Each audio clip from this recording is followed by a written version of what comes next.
mwese muteraniye hano, abahagarariye inzego z'ubuyobozi butandukanye z'umutekano, abahagarariye amadini n'amatorero, ariko cyane cyane abarokokeye cyangwa abarokotse Jenoside yakorewe Abatutsi muri uyu murenge wa Ndora, inshuti bavandimwe muteraniye hano, n'abandi mwese mwaje kwifatanya n'abacitse ku icumu rya Jenoside yakorewe Abatutsi hano mu murenge wa Ndora, ndabasuhuje mwiriwe neza.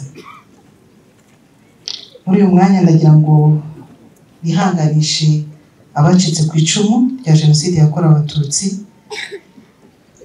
aho bari hirya no hino, ariko cyane cyane by'umwihariko muri uyu murenge wa Ndora, ngira nti mukomere kandi mwihangane, cyane cyane abafite ababo dushyingura uyu munsi. Ni ku nshuro ya 29 twibuka abazize Jenoside yakorewe Abatutsi, nta kindi bazira uretse uko Imana yabaremye. Mu by'ukuri ibyago twagize byo gutakaza abacu ntabwo byabaye bitunguranye nk'uko bamwe bashyigikira ingengabitekerezo ya Jenoside babivuga, ngo Jenoside yatewe n'ihanuka ry'indege y'uwari Perezida Habyarimana, ahubwo ni umugambi wacuzwe kandi ucurwa igihe kirekire kuva mu bukoloni kugeza ku ngoma y'isi y'abatabazi. Nyuma yo kumva ubu buhamya batanzwe ku bwicanyi ndengakamere bwabereye hano mu murenge wa Ndora, akenshi ntibyoroha cyangwa ntibiribuze kunyorohera kubona byinshi nakongeraho, kuko ababibayemo umunsi ku wundi babisobanuye neza ibyo banyuzemo, ku buryo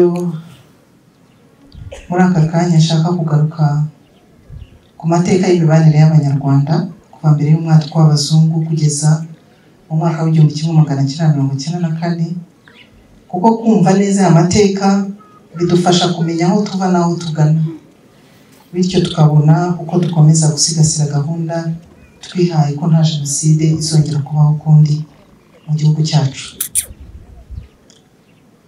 Mbere y'umwaduko w'abazungu Abanyarwanda bari babanye neza, bari bunze ubumwe.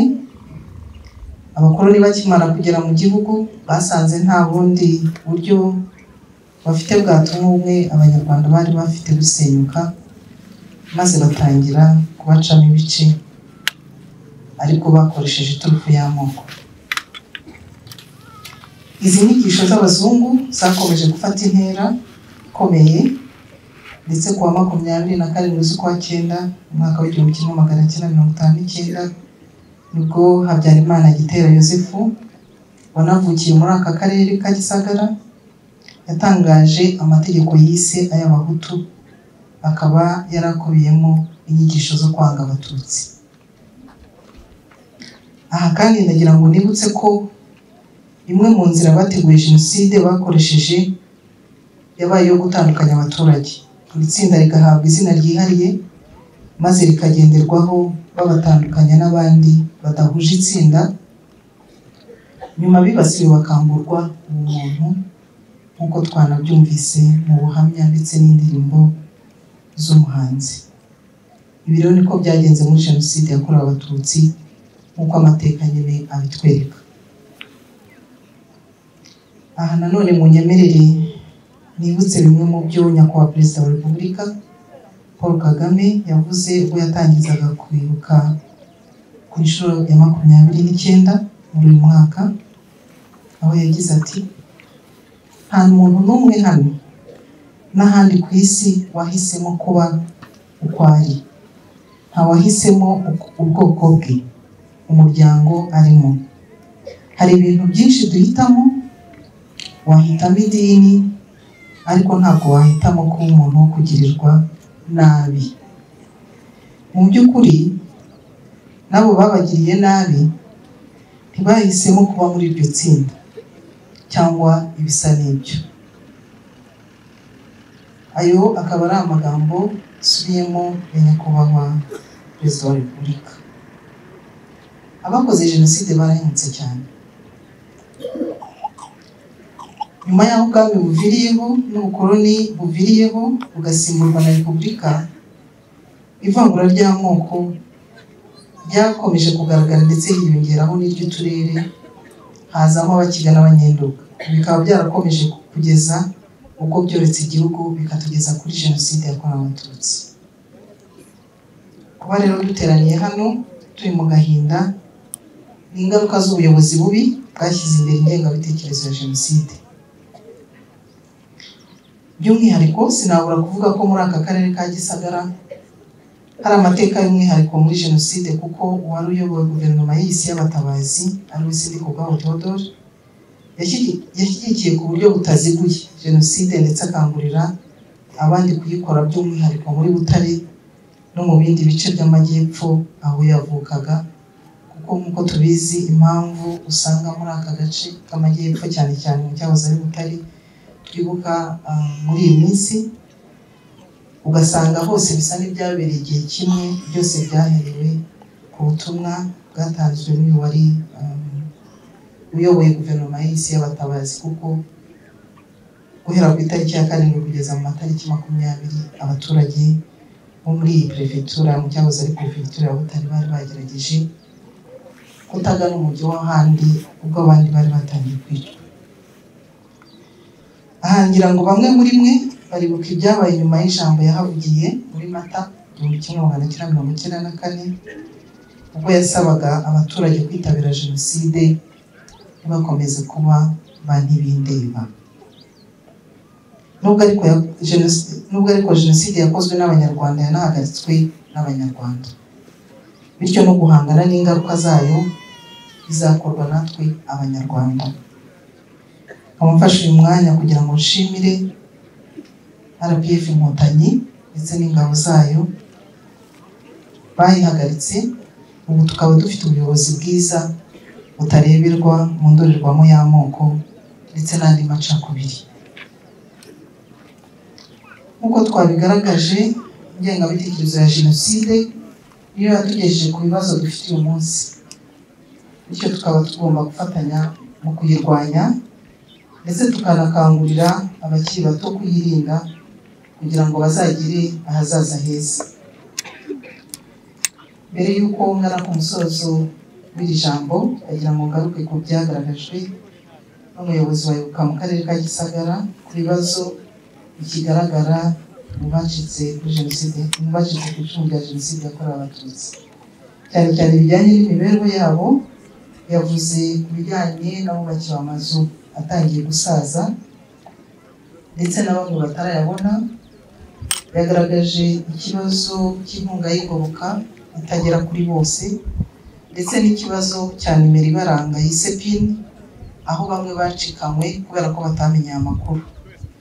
Aha namwizeza ko mu bufatanye n'izindi nzego dukorana muri guverinoma, harimo Minisiteri y'Ubumwe n'Inshingano Mboneragihugu ndetse na Minisiteri y'Ubutegetsi bw'Igihugu, tuzafatanya ku buryo ibibazo bikomeje kugaragara ku bacitse ku icumu rya jenoside yakorewe Abatutsi bizabonerwa igisubizo.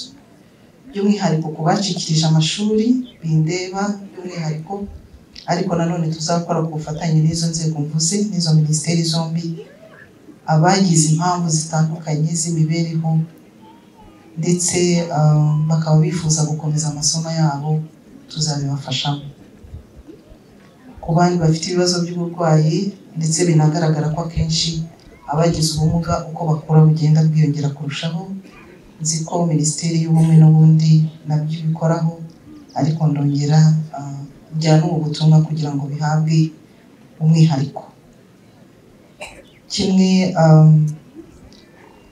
n'ibijyanye n'impungenge z'abari kurangiza ibihano abagize uruhare muri jenoside yakorewe Abatutsi, nabyo guverinoma irabizi, izi ko icyo kibazo gihari, ndetse Minisiteri y'Ubumwe n'Inshingano Mboneragihugu itanga amahugurwa. Ariko burya guhugura umuntu ni kimwe, kumenya yuko amahugurwa yamugezeho koko akamuhindura n'ikindi, bikaba bisaba yuko tuzakomeza gukurikirana kugira ngo naho bagiye basubiye mu buzima busanzwe hakurikiranwe imyitwarire yabo.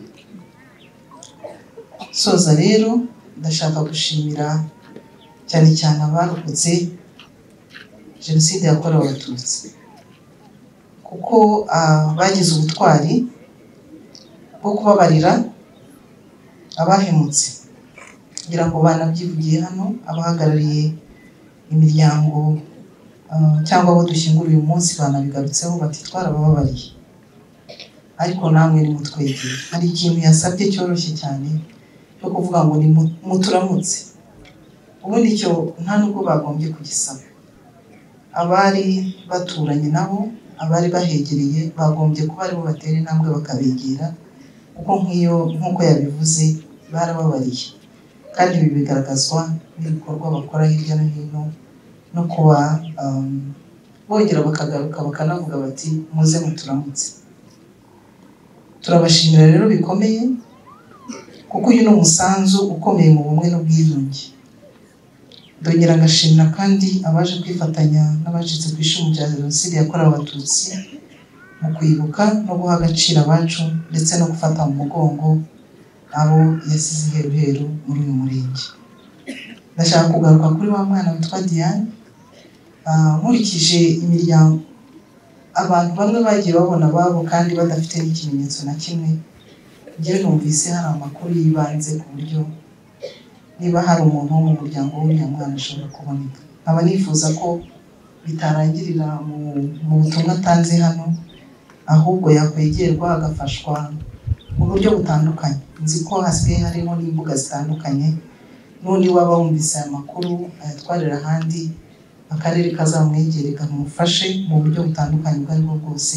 Nkurikije umubyeyi we ari we mama we, numvise yibuka amazina, umubyeyi ari we se yibuka izina rimwe, nzi ko hariho n'abatarabaga bibuka n'izina na rimwe mu muryango, kandi bagiye bafashwa bakabona abo mu muryango wabo. Njye numvise mfite icyizere nkurikije ko hari amakuru byibuze yibanze uriya mwana azi ku buryo yafashwa kubona umuryango we, kuko kutamenya uwo muvukana cyangwa uwo mugiraho muhurira birababaza cyane.